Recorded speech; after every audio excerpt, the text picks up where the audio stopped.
In this video, I'm gonna share with you the top 3 mistakes that I made on my first flip house, which is gonna cost me. You're watching TMBRMAN TV.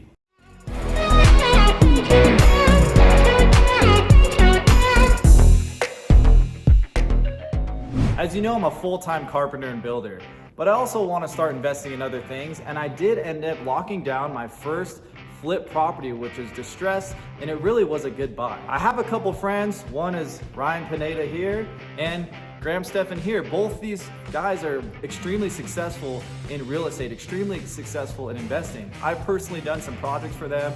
We're great friends, and they've motivated me and inspired me to think outside the box of my own construction business and start investing my money into real estate as well. That doesn't always mean that it's going to turn out how it does for them. I bought my first property back in February of 2021. This house was a good buy. I bought it for $255,000 with a partner. So I was 50-50 partner on this property. We were planning on putting $40,000 into this property and then listing it for $350,000 or more, depending on what the market was gonna do.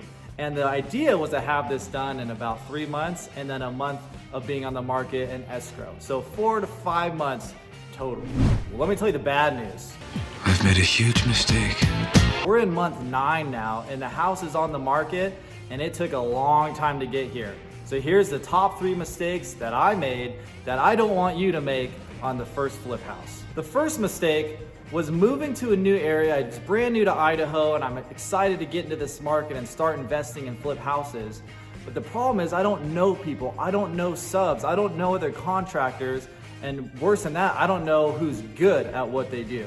So when I got into this property, I didn't have a game plan of who I was gonna use to do each trade that it takes to flip this house properly and fast. I went into this property thinking that, hey, I'm skilled, I can do a lot of the work, which I did, but I can't do everything. And I don't recommend you to try to take on everything from A to Z on a flip house, because it will end disastrously. I went in there and I did all the demo, I did all the new framing, I actually installed the kitchen and the backsplash and the flooring, which that's a good chunk of work. But there's still so much more work that needs to be done. The HVAC, the plumbing, the drywall, the tape, texture, paint, fixtures. It is a lot that goes into a flip house that needs to be done right in order for it to sell on the market. So I was super excited when I started the demo on this flip house. I'm like, let's go, let's get it, let's rip it apart. And then I started calling subs, calling other contractors, and that was a disaster. Why? Because I didn't have all this set up beforehand. Now I'm paying hard money fees while this house is sitting. I'm paying the mortgage payment on this house while it's sitting just to try and find the right people to come in and get the job done. One example was the tape and texture. I got the framing done pretty quick. We got the drywall in, but then it came time to get guys to come in and lay the mud. And that was hard to find. People up here in Idaho especially are booked out. So I found someone to come do it, and they said they knew what they're doing. Of course, me, I'm like, man, we got to get this done. We're on a timeline. Just get in there and start knocking it out. Was that a wrong decision if I ever had one? Because that looked like a toddler went in there and threw mud everywhere. It was bad.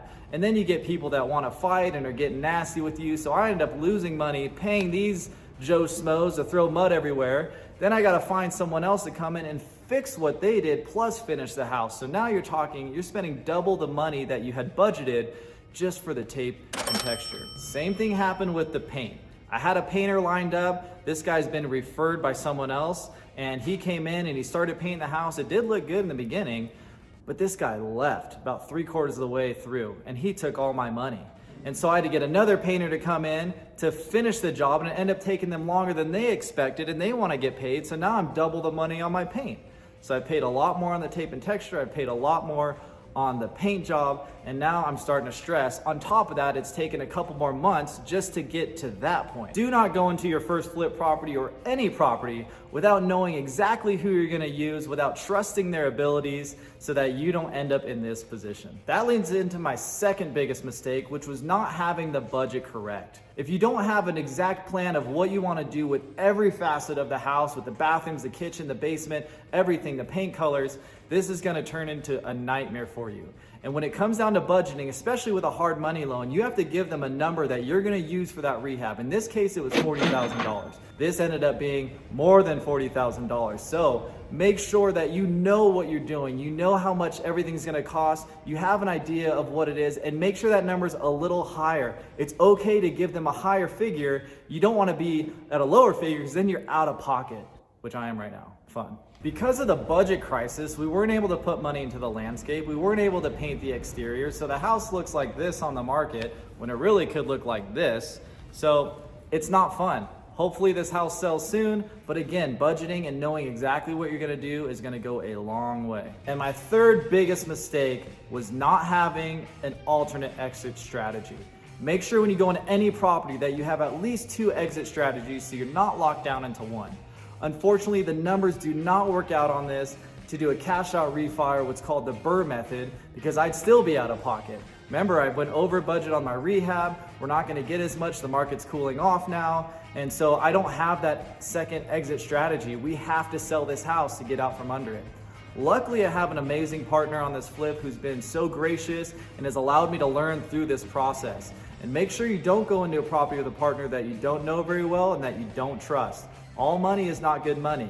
Luckily in this, my partner is absolutely amazing, and we will come out from under this. It'll be a great learning experience to go into the next property.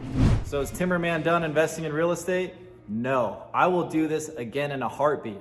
And I love that I made mistakes in the beginning because I think that's really how you learn. You can listen to guys like Ryan Pineda, Graham Stephan, all these other people that know so much about real estate, but until you dive in and get your hands dirty and make mistakes yourself, it won't really make that much sense. So now I've lived through it, I've been in the trenches, I know what it's like, and I'm gonna take this experience on to the next one and hopefully do a lot better. You're watching TMBRMAN TV, make sure to smash that like button, subscribe to this channel, and we'll see you next time.